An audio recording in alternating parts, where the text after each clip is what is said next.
म सिसिफसको आत्मा। नमस्कार दुर्गा वनवासीको। आज आफ्नै एउटा कविता वाचन गर्छु। म सिसिफस।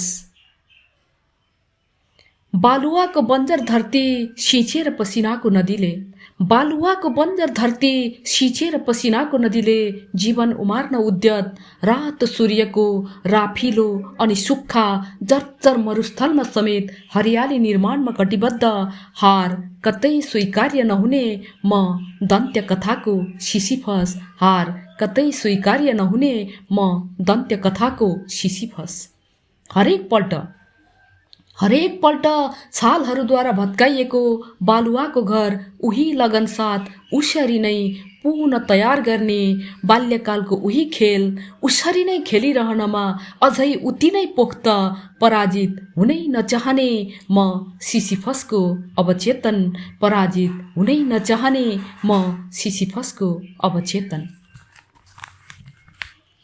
अनवरत कमिला मेहनत लगातारको माउरी श्रम, अनवरत कमिला मेहनत लगातारको माउरी श्रम, अपराजित मानसिकता साथ बिना थकान निरन्तर गतिमान सङ्घर्षको विकट पहाडमा निर्धक्क विचरित स्वच्छन्द र स्वनिर्णयी म सिसिफसको आत्मा।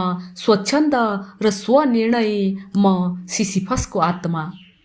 जिन्दगीको शब्दकोशबाट असम्भव नामेट गरी, जिन्दगीको शब्दकोशबाट असम्भव नामेट गरी जिम्मेवारीको अजङ्ग पहरालाई बाँधेर दृढताको लहरामा असम्भव्यताको कठ्याङ्ग्रिदो बरफ पगालेर बगाउन सक्ने सहजताको गतिमय कञ्चन छहरामा एउटा चट्टानी निश्चय अथक अविरल अविचलित मेरो सिसिफस अडान।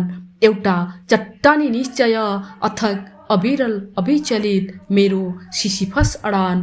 अथक अविरल अविचलित मेरो सिसिफस अडान। हस्, नमस्कार, धन्यवाद।